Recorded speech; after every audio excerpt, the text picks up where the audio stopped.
अस्सलाम वालेकुम to everybody. गुज़श्ता Eid मुबारक सबको। तो can you listen me? Okay. The today I repeat the lecture nutritional support in surgical patients because it is very important, and also I added some MCQs for you to recall your knowledge, क्योंकि ए paper में MCQs थोड़े tricky होते हैं, इसलिए मैं कोशिश कर रहा हूँ कि हर चैप्टर्स के आपको ना साथ साथ MCQs भी दूँ ताकि आप लोग इसको सॉल्व कर सको। ठीक है, लेट्स स्टार्ट विद दिस।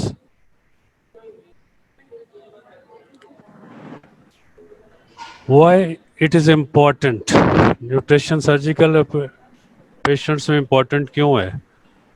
ठीक है, जैसा कि आपको पता है कि सर्जिकल पेशेंट्स जो होते हैं उनमें जब हम सर्जरी करते हैं तो अगर वो न्यूट्रिशनली माल नरिश्ड हों तो उनमें क्या प्रॉब्लम आएगा? एक तो उनकी मॉर्बिडिटी इंक्रीज़ हो जाएगी, यानी कॉम्प्लिकेशन, पोस्ट ऑपरेटिव कॉम्प्लिकेशंस ज़्यादा हो सकती हैं, वोंड हीलिंग नहीं होगी, वोंड डिहेसेंस हो जाएगी। अगर आपने कोई गट का नाटमोसिस वगैरह किया है तो वो लीक कर जाएगा। ठीक है ना, पेशेंट ट्यूबरकुलोसिस का है, आपने सेक्शन करके प्राइमरी नाटमोसिस की है तो वो कट थ्रू कर जाएंगे। क्यों? इसलिए कि गट एडिमा होगा, और जब तक आप उसको एटीटी वगैरह नहीं देंगे और उसकी न्यूट्रिशन वगैरह बिल्डअप नहीं करेंगे, नाटमोसिस हील नहीं करेगा। तो इसलिए इट्स वेरी इम्पोर्टेंट। तो फ्रीक्वेंटली हम लोग इसको निगलेक्ट कर जाते हैं, और सर्जरी करने के बाद जब कॉम्प्लिकेशंस आती हैं तो फिर हमें पता चलता है कि यार ये तो मालनरिश पेशेंट है, इस वजह से ये सारा पोस्ट ऑफ कॉम्प्लिकेशंस है। Most patients do not receive appropriate nutrition support, उनको नहीं दी जाती। occurs in up to 30 to 40% of the patient at the time of admission। जब हम एडमिशन करते हैं सर्जिकल पेशेंट तो इनमें 30 to 40% जो है ना वो माल नष्ट होती हैं। उनकी रीज़न क्या होती है? उनकी रीज़न ज़्यादातर तो अंडरलाइंग डिजीज़ है। अगर मेलिग्नेंट डिजीज़ है, कोई क्रॉनिक ट्यूबरकुलोसिस है, अल्सरेटिव कोलाइटिस है, क्रोन्स डिजीज़ है, इस तरह की डिजीज़ है जो कि इसकी और या उसको कोई स्वेलिंग डिफ़िकल्टी है, तो इस वजह से जो है ना माल नष्ट होगा। occurs in up to 60% patient where hospital stay is prolonged। और बाज़ औक़ात ये होता है कि जब कोई कॉम्प्लिकेशन हो गई है, आपने नॉटमोसिस की, फिस्टुला बन गया, हाई आउटपुट, वहाँ से उसका प्रोटीन लॉस हो रहा है, या सिरोटिक पेशेंट है उस पर आपने सर्जरी की, उसके बाद ड्रेन डाली, वहाँ से उसकी प्रोटीन लॉस हो रही है, तो इस वजह से जो है प्रोलॉन्ग्ड उसका हॉस्पिटल स्टे हो जाए विद कॉम्प्लिकेशन, तो उससे भी पेशेंट माल नष्ट हो जाता है। इसके लिए हमें न्यूट्रिशन देनी पड़ती है। Substantial evidence is there that these patients are at increased risk of complication, जैसे मैंने आपको बताया, और increased risk of death। Aims of nutritional sports, हमारे aims क्यों क्या क्या है? Identify those patient at risk of malnutrition, पहले patients को identify करना, ठीक है, and ensure that these patients nutritional requirements are met, to use most appropriate nutritional route for this sport। ये बड़ा important है कि आपने उसको रूट कौन सा देना है, कौन सा उसके लिए इंडिकेटेड है। ठीक है ना, एंट्रल रूट ज़्यादा उसके लिए फिजिबल है या इसके लिए पारेंट्रल है, दोनों की अपने अपने क्या है एडवांटेजेस हैं और डिसएडवांटेज हैं, और इंडिकेशंस हैं और कंट्रा इंडिकेशंस हैं। ये हम आगे चल के डिस्कस करते हैं।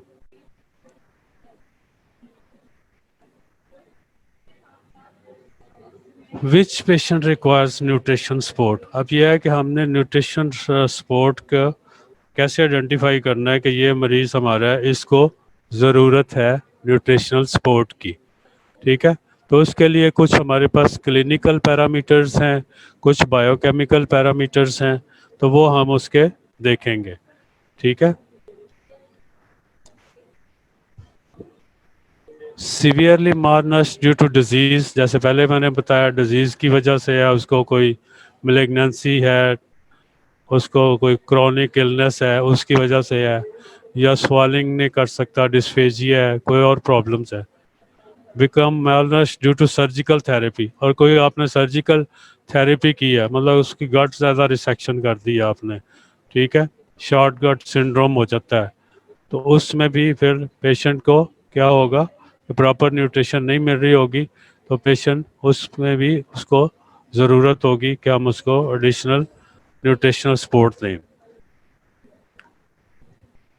Insufficient intake for more than 5 to 7 days, कि मरीज जो होता है वो 5 से 7 दिन तक किसी वजह से कुछ खा भी नहीं रहा, unable to resume dietary intake within 5 to 7 days, या आपने कोई सर्जरी की है और उसके बाद कोई ऐसी उसकी कॉम्प्लिकेशन हो गई है कि आप उसको ऑरल फीड नहीं दे रहे पा रहे, ठीक है, तो इसमें भी उसको ज़रूरत पड़ेगी। अब आएगा assessment of the nutrition status. पहले तो हिस्ट्री आप उसके लेंगे, ठीक है, उसमें क्या है, अल्टर्ड ओरल इनटेक है, तो ओरल इनटेक उसका रेगुलर नहीं है, अनइंटेंशनल वेट लॉस है, यानी मरीज को भी नहीं पता चल रहा कि उसका वेट लॉस क्यों हो रहा है, मतलब कुछ 4 to 6 मंथ्स में उसका 10 to 15% उसका बॉडी वेट लॉस होता है, तो इसका मतलब है कि there is some chronic pathology है अंदर अंडरलाइन। फिजिकल एग्जामिनेशन में क्या आता है, BMR, ठीक है, body weight BMI into weight in kg divided by height in metre square, तो नॉर्मल रेंज क्या है इसकी 18.5 to 24.9, तो ये इसमें अगर 18.5 से लेस आता है तो इसको फिर हम किस में कंसिडर करेंगे, माल नरिश में, अंडर न्यूट्रिशन। दूसरा है मिड आर्म मसल सरकमफ्रेंस, ये क्लिनिकल आपका एक पैरामीटर है, जिसमें लेस दैन 60% चांसेस होते हैं अगर मेल में इसका मिड आर्म सरकमफ्रेंस उसका 25.5 सेंटीमीटर से कम है, और या फीमेल में 23 सेंटीमीटर से कम है, तो 60% चांसेस हैं कि वो मालनश होगा। इसी तरह ट्राइसेप्स स्किन फोल्ड जो है ये भी लेस दैन 60% है अगर, यानी मेल में नॉर्मल रेंज क्या है, 12.5 mm है और फीमेल में 16.5 mm है, तो इससे ये अगर लेस होता है तो इसका मतलब है कि ये भी एक इंडिकेटर है, तो that is clinical indicator. Assessment of nutritional status, इसमें अब क्या लेबॉर्ट्री वैल्यूएशंस क्या क्या कर सकते हैं, एक तो कंप्लीट ब्लड काउंट है, उसमें आप लिम्फोसाइट काउंट्स देखेंगे, अगर तो इसके लेस देन 1800 है तो फिर भी हम इसको लेबल करेंगे। इसी तरह सीरम एल्ब्यूमिन है लेस देन 30 ग्राम पर लीटर या 3 मिलीग्राम पर ml है, तो फिर इसको भी हम यही लेबल करेंगे कि मालनश है। इम्यून कॉम्पिटेंस क्या है, इम्यून में delayed cutaneous hypersensitivity to intradermal antigen, यानी उसकी जो हाइपर सेंसिटिविटी रिएक्शन डिले हो जाता है, तो ये भी एक इंडिकेटर है।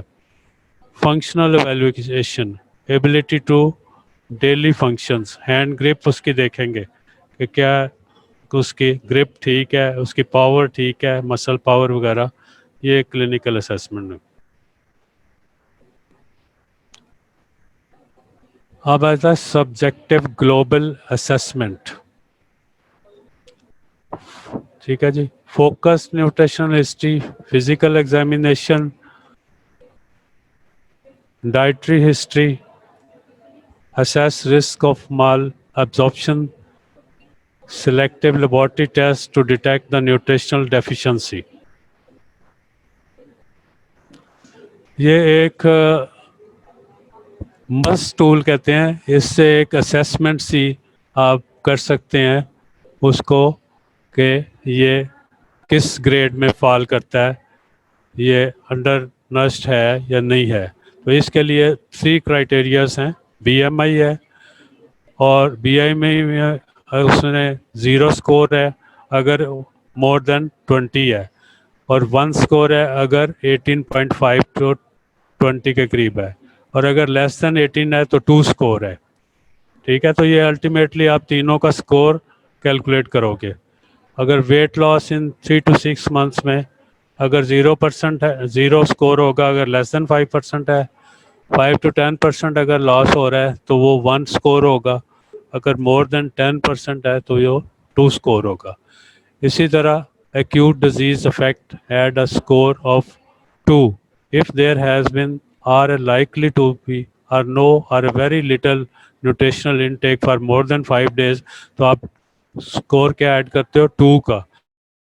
ओवरऑल रिस्क जो होते हैं ना, अगर तो उसका ज़ीरो तीनों को आप कैलकुलेट करते हो और अगर ज़ीरो स्कोर आ रहा है तो इसका मतलब है कि रूटीन क्लिनिकल केयर है, कोई माल नष्ट नहीं है। और अगर 1 स्कोर आ रहा है तो उसको हम कहते हैं मीडियम है, यानी इसको हम ऑब्जर्व कर सकते हैं, इसको कोई हमें एज सच एक्टिव जो है न्यूट्रिशनल सपोर्ट्स देने की ज़रूरत नहीं है बहुत ज़्यादा।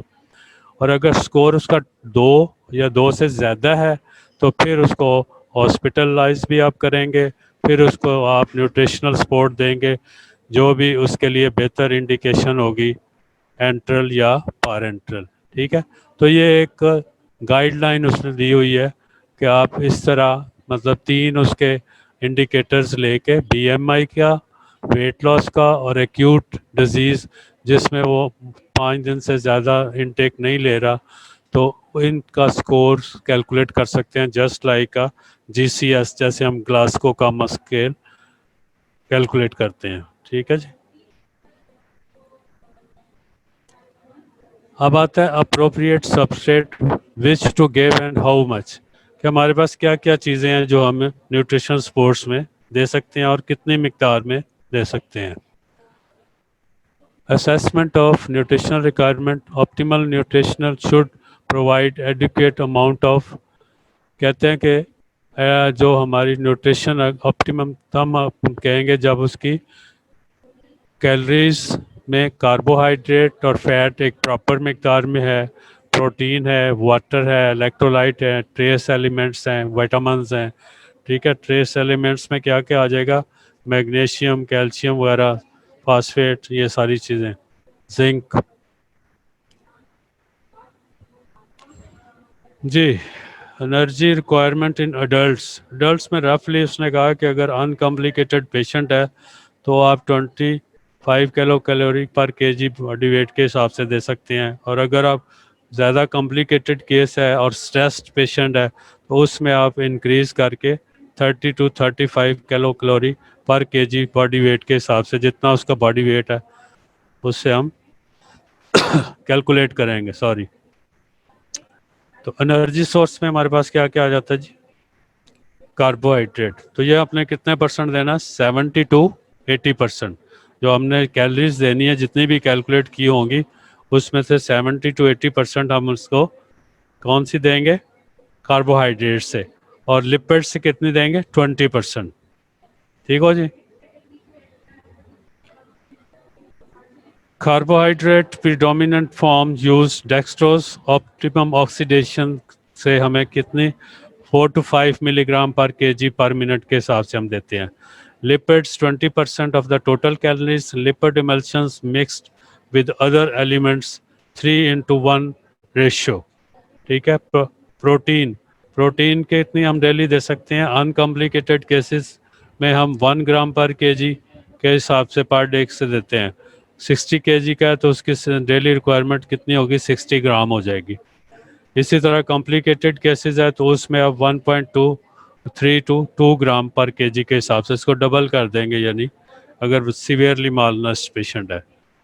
लेकिन उसको आगे देंगे कैसे, अगर ज़्यादा कैलोरीज देनी है सीवियरली मालनस्ट में तो आपने स्लोली इंक्रीज करना है, वरना क्या होगा अगर रैपिडली उसको आप देंगे तो वो क्या करेगा, रीफीडिंग सिंड्रोम में चला जाएगा। रीफीडिंग सिंड्रोम क्या होता है, रिकॉल करें ज़रा आप। ठीक है, तो उसको हम लेटर ऑन डिस्कस करेंगे। यहाँ तक समझ लगी आपको जी। आर्टिफिशियल न्यूट्रिशनल सपोर्ट्स, अब हमारे पास न्यूट्रिशनल स्पोर्ट्स के लिए रूट्स कौन कौन से हैं? एक तो एंट्रल रूट है, ठीक है, जीआईटी के ट्रैक के जरिए हम देते हैं, और दूसरा क्या है, पारेंट्रल है जो हम आईवी रूट के जरिए देते हैं। और इनमें से बेस्ट कौन सा है? जीआईटी रूट है। ये क्यों बेस्ट है? Preferred route is always enteral. Indications क्या है? एनी पेशेंट हु हैज, किन में देंगे न्यूट्रिशन पहले हमने डिस्कस कर लिया है कि जो इनएडिक्वेट इनटेक है 5 to 7 डेज में, और या बाद में नहीं ले रहा, पारेंटल सपोर्ट की ज़रूरत है, तो इनमें देंगे। एंट्रल क्यों हम इसको प्रेफर करते हैं? एक तो ये नेचुरल है, हर चीज़ हम उसको दे सकते हैं, समझ गए, ऑरल फॉर्म में, सस्ती भी न्यूट्रिशन है। दूसरे नंबर पे क्या है कि ये प्रिजर्वेशन ऑफ मिकोजल बैरियर होता है, preservation of gut associated lymphocyte tissue, preservation of hepatic immune function, preservation of pulmonary immune function, preserve normal gut flora, and less chances of hyperglycemia। तो ये सारे एडवांटेजेस हैं किसकी? एंट्रल फीडिंग की। तो इसलिए जहाँ पॉसिबल हो एंट्रल फीडिंग की हमें एडवांटेजेस ज़्यादा हैं, कॉम्प्लिकेशंस कम है as compare to parenteral nutrition. Parenteral nutrition की कॉम्प्लिकेशन ज़्यादा हैं और कॉस्टली भी है, लेकिन जहाँ पे कंट्राइंडिकेशन है एंट्रल फीडिंग की, वहाँ पे हमारी मजबूरी है, हमें देनी पड़ेगी एंट्रल न्यूट्रिशन।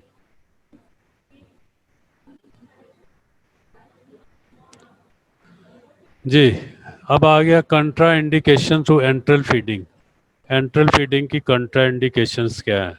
ये तो सीधा सीधा आपका पॉलिटिकल आंसर होना चाहिए कि जिसमें आपकी गट वायबल गट्स अवेलेबल नहीं है फॉर एब्जॉर्प्शन के लिए, but due to some disease, whatever the cause of disease, whatever the type of disease, ठीक है, तो that are the indications for contraindications for enteral feeding. और एक और मेरे पॉइंट याद रखना कि जो भी कंट्रा इंडिकेशन है एंट्रल फीडिंग की, तो उसके बाद हमारे पास ऑप्शन क्या रह जाती है? शाबाश, पारेंट्रल की। तो इसका मतलब है कि ये कंट्रा इंडिकेशन इंडिकेशंस किसकी होंगी? पारेंट्रल न्यूट्रिशन की। तो ये इंडिकेशंस होगी पारेंट्रल की, जो कंट्रा इंडिकेशन है एंट्रल फीडिंग की। तो इसमें क्या क्या है? इंटेस्टाइनल ऑब्स्ट्रक्शन है, ऑब्वियसली ऑब्जॉर्प्शन नहीं हो रही, आइलियस में है ऑब्जॉर्प्शन नहीं हो रही, हाई आउटपुट एंटीरियर कुटिनस फिस्टुला है, लेटर ऑन आप शॉर्ट गट सिंड्रोम में डिस्कस करेंगे। हाई आउटपुट वो होता है जिसमें 3 to 4 लीटर से ज़्यादा उसका जो है ना फ्लूइड लॉस हो रहा हो फिस्टुला से। गट जो है उसने फिस्टुला बनाया हुआ है आपका स्किन के साथ, तो वहाँ से लीकेज हो रही है, या आपने कोई इलियोस्टमी कोलियोस्टमी की हुई है, वहाँ से लॉस ज़्यादा हो रहा है, तो उसका मतलब है हाई आउटपुट फिस्टुला है। तो शॉर्ट बॉल सिंड्रोम, ये वो भी आ गया। सीवियर एक्यूट पेनकेटाइटिस है, इसमें भी अब्जॉर्प्शन नहीं होती, पेशेंट का अब्डोमेन है जो गट है आइलियस में चले जाती है, डिस्टेंशन हो जाती है, तो इसमें भी आपको पेशेंट को एनपीओ करना पड़ता है, नथिंग पर ओरल, और फिर आप इसको क्या करते हैं? आईवी रूट्स के दिए फ्लूइड और न्यूट्रिशन देते हैं। माल एब्जॉर्प्शन किसी वजह से भी हो सकती है, कोई ट्यूबरकुलोसिस है, क्रोन्स डिजीज़ है, अल्सरेटिव कोलाइटिस है, कोई भी मैलिग्नेंसी है जिससे अब्जॉर्प्शन नहीं हो रही उसकी प्रॉपर गट, तो इसमें ये सारी कंट्राइंडिकेशंस है। समझ आ गई जी बच्चों? रूट्स अब क्या क्या हमारे पास अवेलेबल हैं न्यूट्रिशन के लिए एंट्रल के लिए? ऑब्वियसली एक तो सिप फीडिंग है कि पेशेंट सिप ले ले मुंह के ज़रिए। फिर ट्यूब फीडिंग है, ट्यूब फीडिंग का हमारे पास ऑप्शन आ जाती है। नेजोगैस्ट्रिक फीडिंग है, फाइन बोर ट्यूबिंग है, फिर गैस्ट्रोस्टमी है, जोजेनोस्टमी है, और पारेंट्रल में क्या आएगा? सेंट्रल वीनस कैथीटर एक तो, और दूसरा हमारे पास क्या है? पेरिफेरली इंसर्टेड सेंट्रल कैथीटर, यानी पेरिफेरल से हम अगर जो आईवी उसको फ्लूइड दे रहे हैं, जो न्यूट्रिशन, वो पेरिफेरल रूट हो गया। सेंट्रल वेन से जो देंगे हम उसको थ्रू सेंट्रल वेन, वो सेंट्रल रूट होगा। ये एक ही डायग्राम में बड़ा अच्छी तरह एक्सप्लेन किया हुआ है, ठीक है। तो इसमें ये जो नेज़ोगैस्ट्रिक ट्यूब जा रही है, ये किसको स्टमक में अगर होगी तो इसको नेज़ोगैस्ट्रिक ट्यूब स्टमक में है, तो इसमें इसी को अगर हम आगे पुश कर देते हैं जुजिनम में, तो क्या होगा, ये नेज़ोजुजिनल ट्यूब बन जाएगी, ठीक है। अगर कोई ऐसी है जिसमें रिगर्जिटेशन के चांसेस ज़्यादा हैं, तो हम फिर ट्यूब को आगे पुश कर देते हैं जुजिनम में, ताकि पेशेंट इनहेल ना कर सके जो फीड। ये एडवांटेज है गैस्ट्रिक नेज़ोगैस्ट्रिक की ओवर नेज़ोजेजुनम के। इसी तरह अगर आप ओरल रूट से नहीं जा रहे, ठीक है, कोई कंट्राइंडिकेशन है ऊपर, उसके डिस्फेजिया है या पास नहीं कर सकते आप ट्यूब, कोई ट्यूमर है ऊपर उसके एसोफेगस में है या अपर पार्ट ऑफ स्टमक में है, तो फिर आप क्या कर सकते हो कि अगर स्टमक अवेलेबल नहीं तो जेजुनम में ट्यूब डाल देते हो, जेजुनोस्टमी ट्यूब हो गई। अगर स्टमक अवेलेबल है तो गैस्ट्रोस्टमी ट्यूब हो जाएगी। और ये दूसरा क्या शो कर रहा है, सेंट्रल सीवीपी लाइन, ये वाली, ठीक है।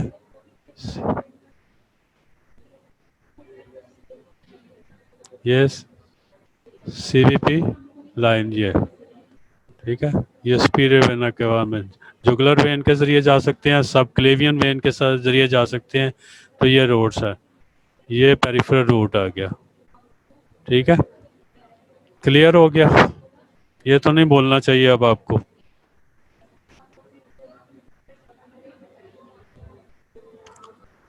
फीडिंग रूट में सिर्फ patient who can drink but have a poor appetite or inadequate intake provides 200 calories and nitrogen per day. उसके बाद नेजोगैस्ट्रिक फीडिंग है, feeding for a less than week है। फाइन बोर ट्यूबिंग है, अगर आपने more than week में more than week उसको देनी है गैस्ट्रोस्टमी ट्यूब फीडिंग ट्यूब्स के ज़रिए, तो फिर आप फाइन बोर करते हो ताकि वो नेज़ल इरिटेशन या नेज़ल ब्रोजिंग वगैरह ज़ख्म ना करे। इसके बाद क्या है, gastrostomy tube feeding, feeding for even more than longer 4 to 6 week, ज़्यादा देना है। Jejunostomy tube feeding, less chances of aspiration, जैसा कि मैंने पहले आपको बताया था कि इसमें एडवांटेजेस हमें क्या है कि एस्पिरेशन के चांसेस कम होते हैं। कोमाटोज पेशेंट है या इस तरह का पेशेंट है जो सुपाइन में लेटा हुआ है, तो इसमें फिर आप जो है प्रेफर्ड करते हो कि जुजिनोस्टमी वाला रूट अपनाएं, ठीक है।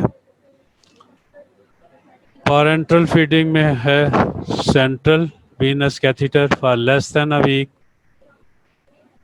और इसके बाद है पेरिफेरल में for a feeding up to 2 weeks. इसके बाद है हैकमैन्स लाइन, इसमें क्या होता है कि इसको हम जो है इस तरह इंसर्ट करते हैं ताकि ये इन्फेक्ट ना हो और पेशेंट इसको मोबाइल भी हो, घर पे भी अपना टीपीएन इसको दिया जा सके, ठीक है। तो इसके आगे मैं जाके डायग्राम आपको दिखाऊंगा ये किस तरह डालते हैं। ये अगेन वही सारी डाली उनके बताए हुए हैं डिफरेंट मेथड्स डालने के गैस्ट्रोस्टमी के। एंडोस्कोपिकली डाल सकते हैं, परकुटिनियसली डाल सकते हैं, लेप्रोस्कोपिकली डाल सकते हैं, फिर लोकल में डाल सकते हैं, आप सर्जिकली प्लेस कर सकते हैं। ये सारी डिफरेंट टाइप्स हैं। ये ट्यूब से बाहर है, ये डायग्राम। अब आगे कि आपने इसको देना कैसे है एंटर रूट में। जो एंटर रूट में क्या है, पहले तो फहम है कि अगर आप स्टमक के रास्ते दे रहे हैं तो आपको इंटरमिटेंट बोलस के फॉर्म में देना है, कंटिन्यूस नहीं देना। और जब इसको देना है तो पेशेंट को लो आपने कैलोरीज से स्टार्ट करना है और लो क्वांटिटी से स्टार्ट करना है, आहिस्ता उसको बढ़ाते जाना है, और उसमें आपने गैप 4 to 6 आवर्स का गैप भी देना है, ठीक है। और जब देना है तो कम से कम 45 के एंगल पे बिठा के उसको आपने न्यूट्रिशन देनी है, और उसके बाद उसको घंटा डेढ़ उसी पोजीशन में रखना है ताकि लेटाने से वो एस्पिरेट ना करे। और नेक्स्ट जब आपने फीडिंग देनी है तो दोबारा उसको आपने ट्यूब को एस्पिरेट करके देखना है। अगर तो उसमें से फिर फीड अभी 100 टू 100 ml निकल रही है तो फिर आपने नेक्स्ट फीड डिले कर देनी है, ठीक है, ताकि उसको एस्पिरेट ना करे। कंटिन्यूस किस में देते हैं? फॉर जेजुनम मैंने अभी बताया, और ड्यूडेनम में initiate at a slow rate and slowly advance, जितना पेशेंट टॉलरेट करता जाए। Initially give in dilute feeds and gradually advance to full strength. Feeding in semi-upright position, अभी मैंने आपको बताया, particularly for stomach feeds. Maintain this position for 2 hours after feed, ये मैंने आपको बता दिया. Aspirate stomach feeding before next feeding. If it is more than 150 ml, delay next feeding. ये अभी मैंने बताया क्यों, ताकि वो aspirate ना करे। अब आपने जब फीडिंग दी है तो उसके बाद आपने उसको मॉनिटर भी करना है कि उसको फ़ायदा भी हो रहा है कि नहीं। डेली उसका बॉडी वेट करेंगे, फ्लूइड बैलेंस देखेंगे, इनटेक आउटपुट चार्ट मेंटेन करेंगे, फुल ब्लड काउंट सीबीसी कराएंगे, यूरिया, इलेक्ट्रोलाइट्स वगैरह, ग्लूकोज लेवल चेक करेंगे, इलेक्ट्रोलाइट कंटेंट्स वगैरह, volume of urine and urine intestinal losses, temperature. Weekly और फ्रीक्वेंटली आपने क्या करना है, इसमें urine and plasma osmolarity, calcium, magnesium, zinc, phosphate, plasma proteins, particularly albumin level क्या उसका इंक्रीज हो रहा है कि नहीं, एलएफटी वगैरह देखेंगे, एसिड बेस स्टेटस, ट्राइग्लिसराइड्स।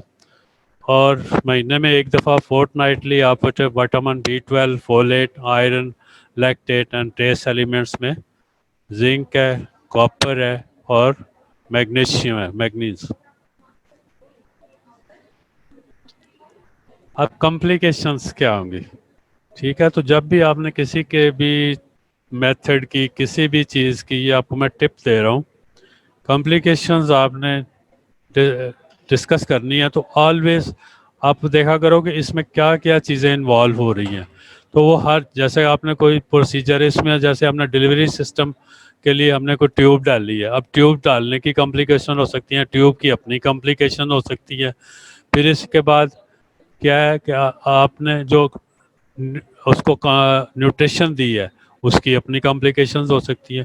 तो इस तरह आप हेडिंग वाइज लिखेंगे तो आपको याद भी रहेगा और आपका मार्क्स भी आपको मैक्सिमम मिलेंगे एग्ज़ाम में, ठीक है। जैसे इसमें लिखा हुआ है कि डिलीवरी सिस्टम है, ट्यूब डाली है, तो ट्यूब क्या होगा, ब्लॉकेज हो सकती है। अगर ब्लॉकेज हो गई है तो आप उसको फ्लशिंग करें या काइमोट्रिप्सिन एंजाइम डाल दें, उससे भी जो भी उसकी ब्लॉकेज है रिमूव हो जाएगी। अब माल पोजीशन है, आपने डाल ली है स्टमक में, वो स्टमक में गई नहीं है, कहीं फोल्ड हो गई है उसके मतलब ओरोफेरिंक्स में ही, तो इस या उसकी पोजीशन आगे चले गई है बहुत ज़्यादा, तो इसको भी आप रीएडजस्ट करेंगे। डिस्प्लेसमेंट पता कैसे चलेगा ये स्टमक में है, आप उसको एस्पिरेट करेंगे तो वहाँ से फिर क्लियर फ्लूइड आएगा। तो अगर क्लियर फ्लूइड आ रहा है तो इसका मतलब ये है कि ये कहाँ पे है, स्टमक में ही है। डिस्प्लेस हो गई है, बाहर निकल गई है, दोबारा डालेंगे। ब्रेक हो गई है, टूट गई है, उसके लिए भी फिर आपको एंडोस्कोप, यूजुअली टूटती तो नहीं है लेकिन अगर टूट जाए तो फिर एंडोस्कोपिकली आपको रिमूव करनी पड़ती है। लीकेज हो गई है आपने तो उसको दोबारा रिप्लेस करना पड़ेगा। अगर due to incubation of GIT tract, अब आपने जीआईटी ट्रैक में इसको किया है तो उसकी कॉम्प्लिकेशन क्या है, एक तो वो है कि अगर स्टमक में क्या है तो वो आपने प्रॉपरली उसको अपराइट नहीं किया हुआ और ज़्यादा उसको फ्लूइड दे दिया, ज़्यादा न्यूट्रिशन दे दिया और लटा दिया तो एस्पिरेट कर जाएगा, ठीक है, that is very dangerous.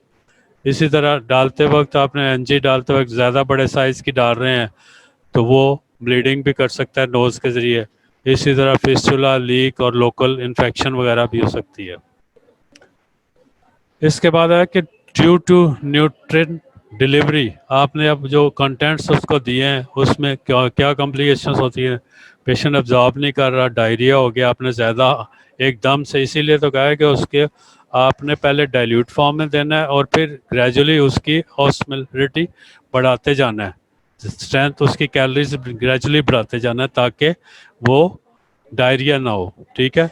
Bloating है, वॉमिटिंग अगर हो रही है तो उसके लिए आप उसको देखें क्या रीज़न है, एंटी एमेटिक साथ दे दें। उसके अलावा इलेक्ट्रोलाइट इम्बैलेंस है उसको करेक्ट करें, विटामिन डेफिशिएंसी हो गई है और ट्रेस डेफिशिएंसी है उसको देखें। इसी तरह कंटेमिनेशन ऑफ फीड्स है, इन्फेक्शन है तो उसको भी आप एंटीबायोटिक्स वगैरह साथ दें। अब आएगा short bowel syndrome. Short bowel syndrome क्या होता है? ठीक है, तो इसमें नॉर्मल आपको पहले पता होना चाहिए कि नॉर्मल लेंथ कितनी है हमारी स्मॉल बॉल की। नॉर्मल लेंथ कितनी है? 6 मीटर, 600 सेंटीमीटर स्मॉल बॉल की लेंथ होती है। अगर हम 50% तक सेफली उसको रिमूव कर सकते हैं, कोई प्रॉब्लम नहीं होगा हमें उसके अब्जॉर्प्शन में। ठीक है, तो small bowel receives up to 10 litres of fluid 24 days में। वो जितनी भी बॉडी की सिक्रीशंस हैं जो आपके सलाइवा से शुरू हो के उसके बाद स्टमक की हैं, उसके बाद बाइल की हैं, पैनक्रेटिक जूस की हैं, डोडेनम की हैं, तो ये सारी जो जितनी भी सिक्रीशंस आती हैं वो तकरीबन मिला जुला के आपका जो इनटेक भी लेते हैं 10 लीटर के करीब बन जाती है। और ये डिफरेंट पोर्शंस में इस डिफरेंट परसेंटेज के हिसाब से इनकी एब्जॉर्प्शन होती है। अब जेजुनम में क्या होता है, इसकी मोटिलिटी जो होती है 3 टाइम्स स्लोअर होती है as compare to ileum. Ileum की मोटिलिटी ज़्यादा होती है, तो 40% जितना फ्लूइड हम देते हैं वो इसका अब्जॉर्ब हो जाता है किस में? जेजुनम में। और साथ 13% सोडियम भी रीजॉर्ब हो जाता है। आइलियम में क्या होता है, 70% के करीब फ्लूइड अब्जॉर्ब होता है और 70% ही उसमें सोडियम ही रीअब्जॉर्ब हो जाता है। ये आइलियम इज मोर इम्पॉर्टेंट क्योंकि it is the only site for reabsorption of vitamin B12 और only site for reabsorption of bile salts via enterohepatic circulation. तो ये आइलियम अगर आप रिमूव करते हैं तो मेक श्योर कि यहाँ पे इसके डिसएडवांटेजेस आपको जो कॉम्प्लिकेशंस होगी कि विटामिन B12 की डेफिशिएंसी हो सकती है, बाइल साल्ट जो रीअब्जॉर्ब नहीं हो रहा इसकी वजह से आपके बाइल जो हैं स्टोन्स वगैरह बन सकते हैं। फिर ऑक्जेलिक एसिड जो है वो ऑक्जीलेट स्टोन्स जो हैं वो आपके बन सकते हैं किडनीज में। तो ये सारा जो है वेरी इंपॉर्टेंट साइट जो है आइलियम।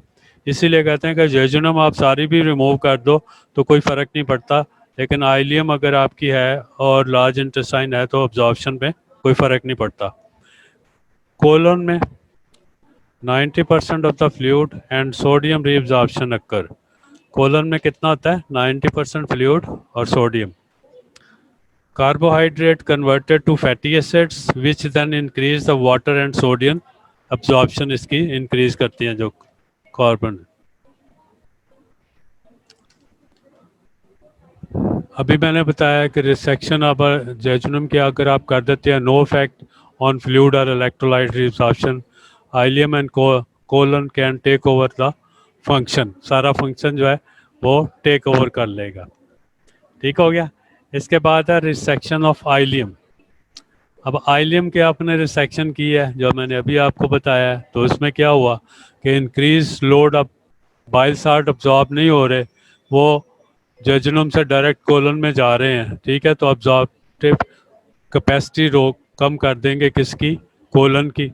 और increase load of fluid electrolyte colon पे चला जाएगा और इसकी वजह से डायरिया, स्टीटेरिया और माल एब्जॉर्प्शन ये सारे हो जाएंगे। विटामिन B12 की डेफिशिएंसी हो जाएगी, ये सारे एलिमेंट्स होंगे। शॉर्ट बॉल सिंड्रोम, गट सिंड्रोम, बिफोर सर्जरी और आफ्टर सर्जरी ये आपको डायग्राम में बताया गया है। ठीक है, कि ये most of the small ball remove करके तो बाकी जो बची है इसको हमने ट्रांसवर्स कोलन के साथ एनाटमोस किया हुआ है। ठीक है, तो ये ऑलमोस्ट मैं कल कोई 1 to 2 सेंटीमीटर टर्मिनल आइलियम का है जो कि हमने इसको एंड टू साइड एनाटमोस किया हुआ।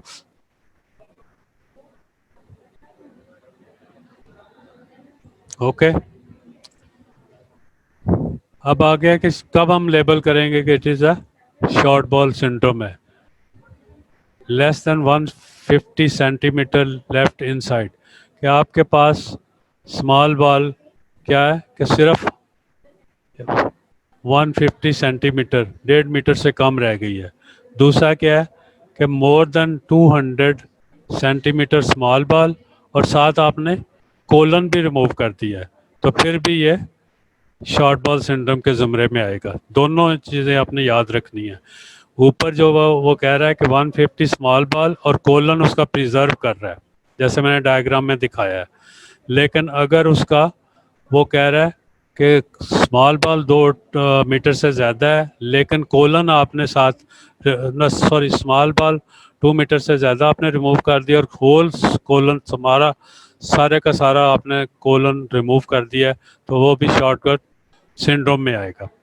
Resection of the colon alone does not result in short bowel syndrome. अगर आप सारा कोलन रिमूव कर देते हैं और आपके पास स्मॉल बॉल सारी बच जाती है, तो आप जो है उसकी टर्मिनल आइलियम को जाके कहाँ पे रेक्टम के साथ पाउच बना के वहाँ पे एनाटमोसिस कर देते हैं, तो फिर भी पेशेंट शॉर्ट बॉल सिंड्रोम में नहीं जाता। पेशेंट के है नॉर्मल एब्जॉर्प्शन होगी और कोई उसको न्यूट्रिशनल जो है अंडरनश या मालनश नहीं होगा। Defined by mall absorption. अब शॉर्ट बॉल सिंड्रोम की कॉम्प्लिकेशंस क्या है कि उसकी कॉम्प्लिकेशन में क्या है कि माल एब्जॉर्प्शन तो होनी है, फिर डायरिया हो सकता है, फिर उसके डायरिया के साथ फैट आ रही है, फिर फ्लूइड एंड इलेक्ट्रोलाइट इम्बैलेंस है, माल न्यूट्रिशन है, ये सारा। Common aetiological factors in all cases of short bowel syndromes are क्या है। एक तो यह है कि functional anatomical loss of extensive segment of the small bowel. Small bowel का आपने डिजीज है गट, आपने आपको रिमूव करनी पड़ गई, ठीक है।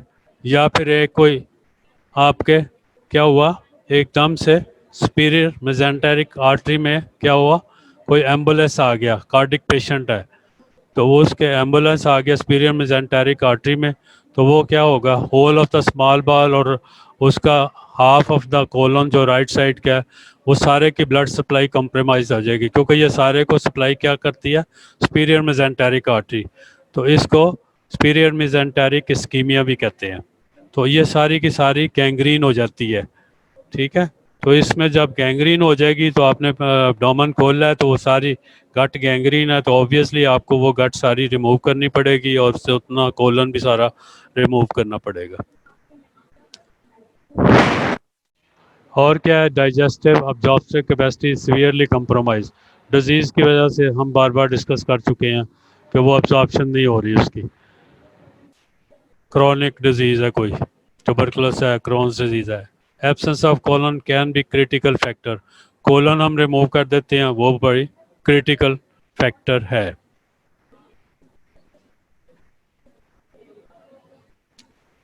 अब आएगा types of short bowel syndrome. इसमें दो टाइप्स की हैं, नेट अब्जॉर्बर्स और नेट सिक्रीटर्स। दूसरे लफ्जों में हम इसको क्या कह सकते हैं, एक कह सकते हैं हम इसको हाई आउटपुट फिस्टुला और लो आउटपुट फिस्टुला भी कह सकते हैं। ये आप आगे सर्जरी में ऑब्जर्व करोगे तो केसेस देखोगे कि कैसे मैनेज करना है हाई आउटपुट फिस्टुला को, ठीक है। नेट अब्जॉर्बर्स क्या है कि अगर उसकी रेजिडुअल जेजुनम है जो है वो मोर देन 100 सेंटीमीटर है, तो क्या होगा कि वो ज़्यादा से ज़्यादा फ्लूइड और इलेक्ट्रोलाइट अब्जॉर्ब कर लेगा और लॉस स्टोमा से लॉस कम होगा, तो डू नॉट रिक्वायर पारेंटल सप्लीमेंटेशन, ठीक है। इसका मतलब है कि ये लो आउटपुट फिस्टुला है, गट हमारे पास ज़्यादा है जो कि सारा का सारा अब्जॉर्ब कर रही है, मैक्सिमम लॉस कम हो रहा है, तो इसलिए हमें ज़रूरत नहीं है। अब नेट स्क्रीटर्स क्या है कि ये ज़्यादा अब्जॉर्ब नहीं कर रहा बल्कि स्क्रीट ही करता जा रहा है। हमारे पास रेजिडुअल जेजुनम जो है वो 1 मीटर से कम रह गई है, 100 सेंटीमीटर से कम रह गई है, तो वो क्या होगा कि जो भी हम ओरल इंटेक वगैरह देंगे वो सारे ज़्यादा से मैक्सिमम वो लॉस होगा स्टोमा के ज़रिए, और इसको फिर हम पारेंटल हमें न्यूट्रिशन देनी पड़ेगी क्योंकि वो एब्जॉर्प्शन ही नहीं हो रही उसके। ये मैंने आपको टेबल में इसको और क्लियर कर दिया है, ठीक है।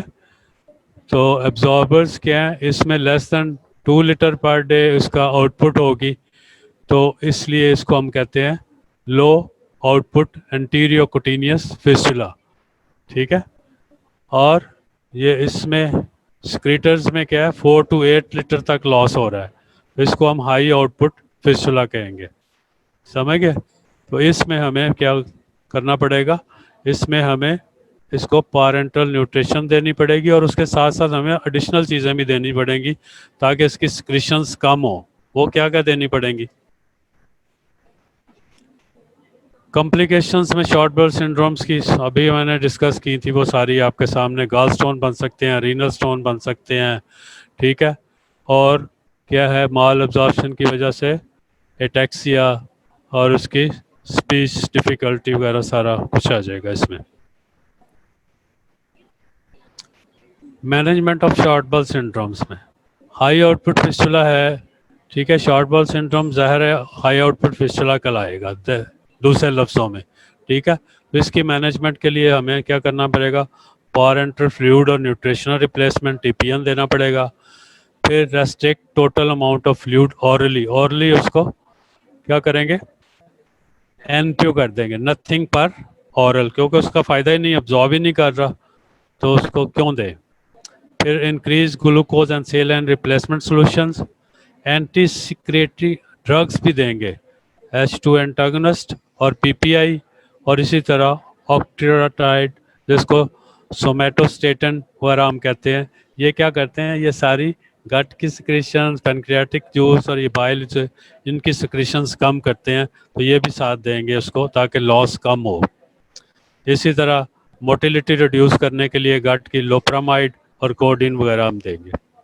तो this is basically management of high output fistula है, जो कि आप इंशाल्लाह सर्जिकल फ्लोर में होजब के दौरान देखोगे और उसको उनको यही ट्रीटमेंट स्टार्ट किया होगा। अगर बल्कि आपको याद होगा तो आप इसको खुद से ये स्टार्ट करवा सकते हैं। Now let's come to the total parenteral nutrition TPN. पहले हमने इसको डिस्कस कर लिया है। दो रूट्स हैं हमारे पास, सेंट्रल है, पेरिफेरल है। सेंट्रल में सबक्लेवियन रूट है, इंटरनल जुगुलर है।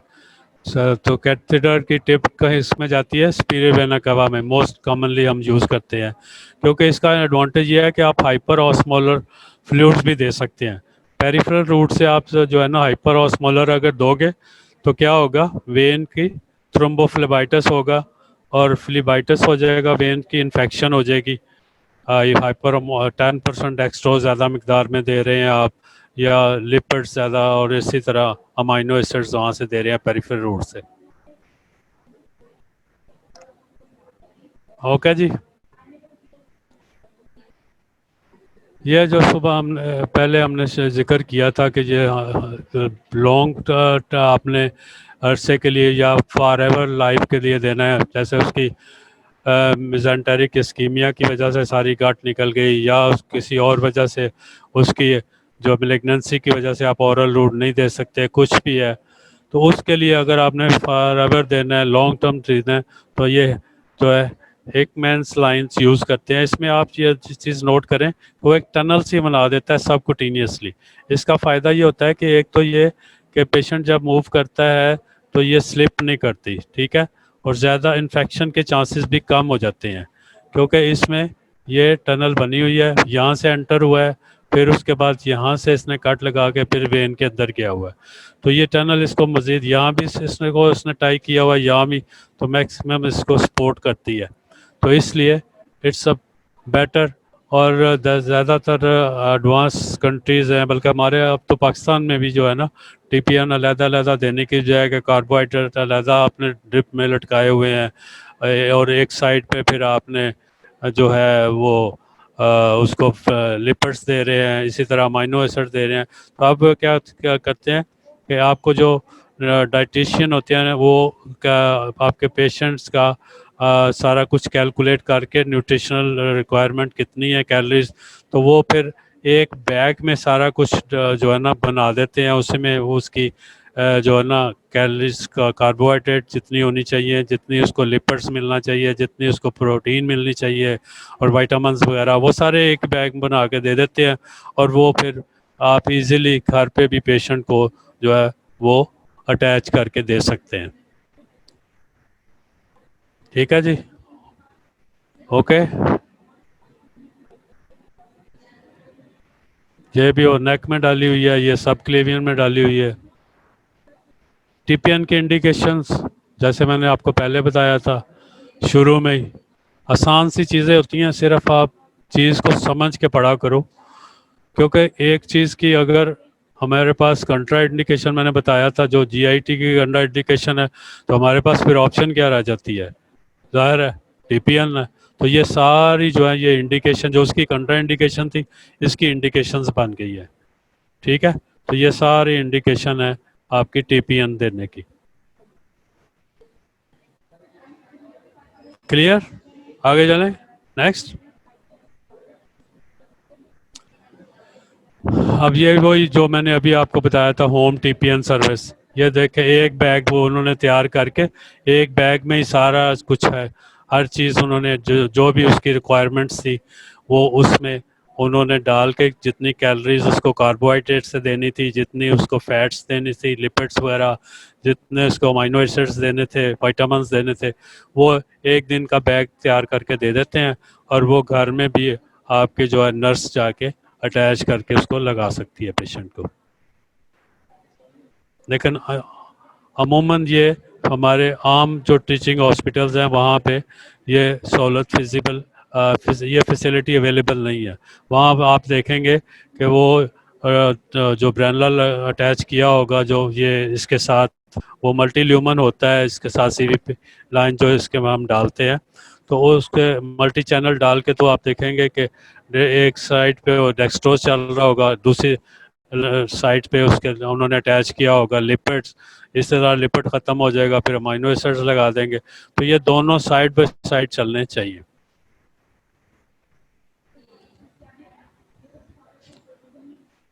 ठीक हो गया जी। लेबॉर्ट्री वैल्यूज़ जब आपने स्टार्ट करना है तो उसके सारे बेसलाइंस पहले करवा लेने हैं, क्योंकि इसमें कॉम्प्लिकेशंस बहुत ज़्यादा होती हैं। इलेक्ट्रोलाइट इम्बैलेंस होता है, फिर इसमें जॉन्डिस होने का ख़तरा होता है, इन्फेक्शन होने का ख़तरा होता है, यूरिया क्रिएटिनिन डिस्टर्ब हो सकती है। तो ये सारी चीज़ें बेसलाइन आपके पास होनी चाहिए, और फिर आपने इसको ट्वाइस वीकली और डेली के बेसिस पे, जिस तरह मैंने उसमें बताया, आपने इनको मॉनिटर करना होगा।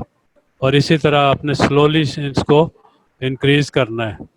ठीक है जी, 1 लीटर से स्टार्ट करेंगे और आहिस्ता आहिस्ता आप इसको जितना पेशेंट टॉलरेट करता है इसको करते जाएंगे। और ये मॉनिटर उसी तरह ये सारी चीज़ें करनी है, सीबीसी है, इलेक्ट्रोलाइट है, ग्लूकोज है, यूरिया, क्रिएटिनिन, कैल्शियम, ये वो। ठीक है जी। बेस्ट मैनेज बाय न्यूट्रिशनल, इसमें न्यूट्रिशनल सपोर्ट टीम हो तो वो बेस्ट इसको मैनेज कर सकती है।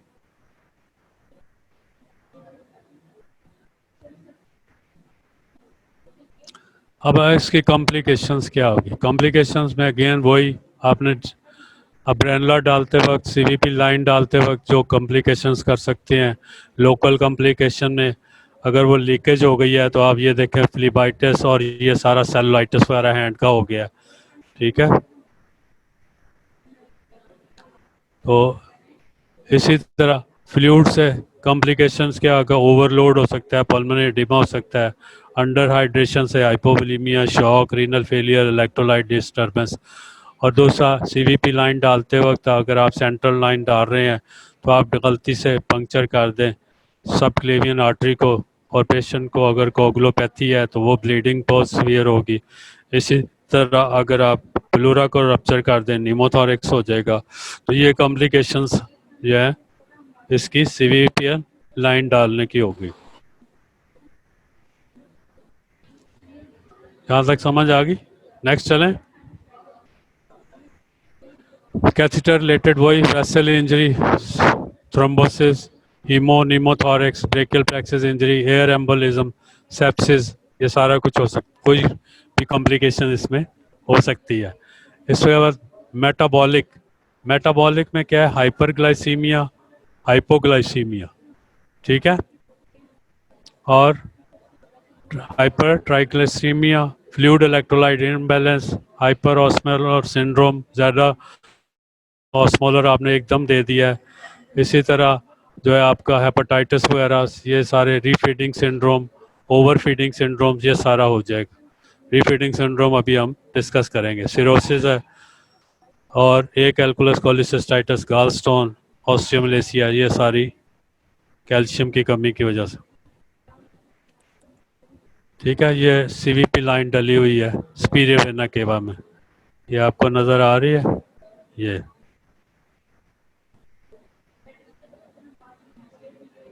रीफिटिंग सिंड्रोम, इसमें क्या आता है, वही जो मैंने अभी आपको बताया कि अगर आपने पेशेंट सीवियरली मालनरिश्ड है, एकदम से उसको आपने ज़्यादा न्यूट्रिशन दी, कैलोरीज दी, कार्बोहाइड्रेट ज़्यादा देंगे तो क्या होगा, इंसुलिन रिलीज होगी, इंसुलिन ज़्यादा मिकदार में सक्रीट होगी तो क्या होगा, वो सारे शिफ्ट कर देगी आपके इलेक्ट्रोलाइट्स को इनटू सेल।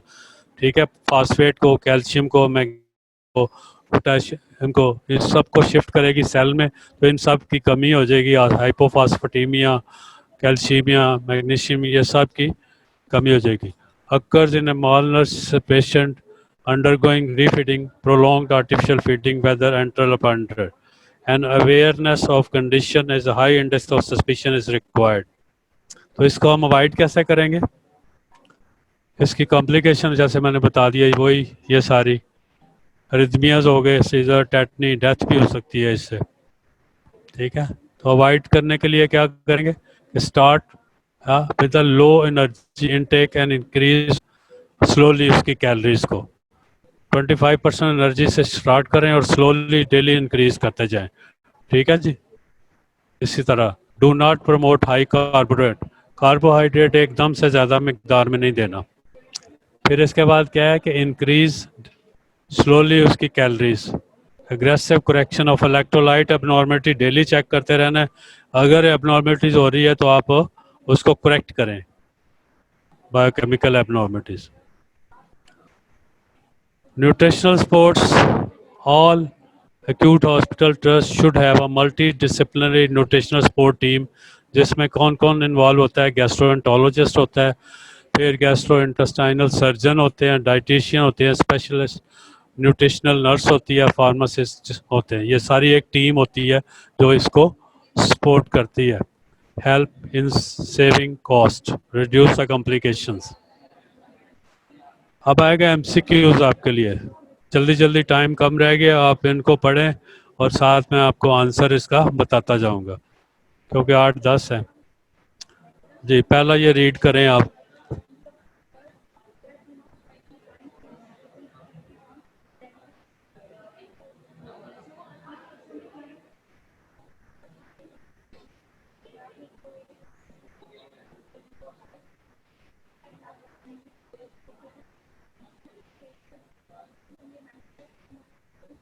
ठीक है। तो what is the best method for delivering post operative nutrition. Obviously उसने जो जेजोनोस्टमी बनाई इसीलिए है कि वहाँ उसके रास्ते उसने न्यूट्रिशन देनी है, लेकिन यह है कि आपने 24 आवर्स के बाद स्टार्ट करनी है, समझ गए। 24 आवर्स के बाद क्यों स्टार्ट करनी है कि गट की जो मोटिलिटी है वो 24 आवर्स में आ जाती है, जो कि एनेस्थीसिया की वजह से पैरालाइज हुई होती है। ठीक है, तो आंसर इसका हो गया बी। ठीक है जी, नेक्स्ट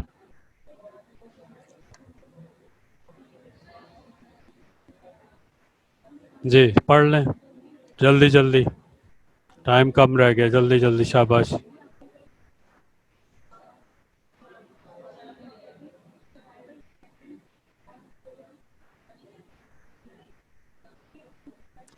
हेयर लॉस ज़्यादा हो रहा है, किस में होता है, शाबाश, किस कमी से, जिंक से, जिंक से। ठीक है, इसलिए हेयर लॉस वाले को हम जिंक एडवाइस करते हैं। अच्छा जी, अब क्या है, normally calculated the basal energy expenditure about, एक पेशेंट की जो नॉर्मल जो बेसल है वो कह रहा है कि 2000 किलो कैलोरी पर डे है। In a clinical situation of 3rd degree burn है, 60% बॉडी वेट से ज़्यादा है, 60% of the total body surface area है, तो कितनी इसको कैलोरीज होंगी। तो इसके लिए जो बेसल दिया होता है ना, जो सीवियर जिसमें ट्रॉमा होता है, जैसे बर्न मोर देन 50% है या मल्टीपल ऑर्गन फेलियर है, तो ऐसे केसेस में हम उसको डबल कर देते हैं कैलोरीज में। लेकिन अगर इससे कम है तो उसमें हम 1.5 5 या 1 से कर देते हैं मल्टीप्लाई। तो इसका 2 है तो इसको हम 2 से मल्टीप्लाई करेंगे तो इसका आंसर क्या होगा, 400 कैलोरीज देंगे। ठीक है, ये क्वेश्चन आपको काम ही किताबों में मिलेंगे और अक्सर ये एग्जाम में आए होते हैं।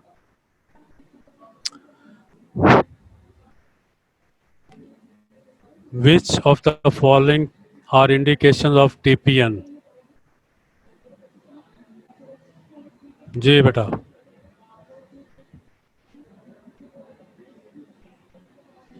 स्मॉल बॉल सिंड्रोम अभी हमने डिस्कस किया सारा कुछ। ठीक है,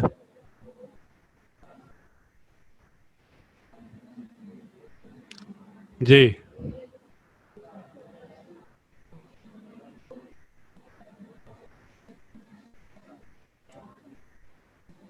Why parental nutrition sport preferred over the enteral sport? TPN क्यों इसमें देंगे हम, इसलिए कि हम उसकी एनाटमी को, हमने सर्जरी करनी है तो हमें एनाटमी को प्रिजर्व करना है, समझ गए। तो इसलिए क्योंकि उसकी हमें जब अगर इसोफेजेक्टमी करते हैं उस पेशेंट की, कार्सिनोमा इसोफेगस है, तो उसका ट्यूब बना के स्टमक को ऊपर ले जाना पड़ेगा या जजनम को ऊपर ले जाना पड़ेगा, तो इसलिए हम इसको प्रेफर करेंगे। ठीक है, it is unlikely to disturb the abdominal anatomy prior to oesophagectomy. इसका आंसर होगा डी। ठीक हो गया, ये क्वेश्चन मैंने आपको पूछा भी था, 100 रुपीज़ वाला क्वेश्चन, और सारों को नहीं आया था। बहुत लोगों ने ट्राई की थी, कुछ 10-12 लोगों ने 100 जमा कराया था शायद। इस तरह के क्वेश्चन होते हैं, इसलिए वो कहते हैं कि जी बड़े अननोन से एमसीक्यू आगे पेपर ए में।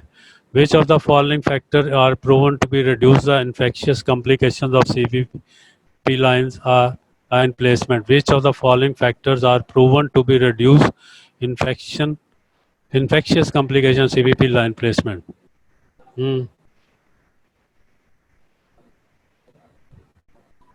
इसका आंसर फेमोरल का कहीं भी जिक्र नहीं है, क्योंकि वो डर्टी एरिया में आ जाता है, तो इसलिए आप इसको अवॉइड करेंगे। Which of the following clinical markers are most suggestive of malnutrition? Malnutrition को जो भी refeeding syndrome को करेगा, क्या था malnutrition, ना sorry, which of the following is the clinical marker most malnutrition को clinical marker, clinical में आपका ये आ जाएगा, क्या बोला, वो बायोकेमिकल में, क्लिनिकल में स्किन वाला ज़्यादा आएगा, स्किन फोल्ड थिकनेस। ठीक हो गया, last but not least, dysphagia है, सॉलिड लिक्विड है, वेट लॉस है, अच्छा वेट इतना है, अंडरगो एंडोस्कोपी,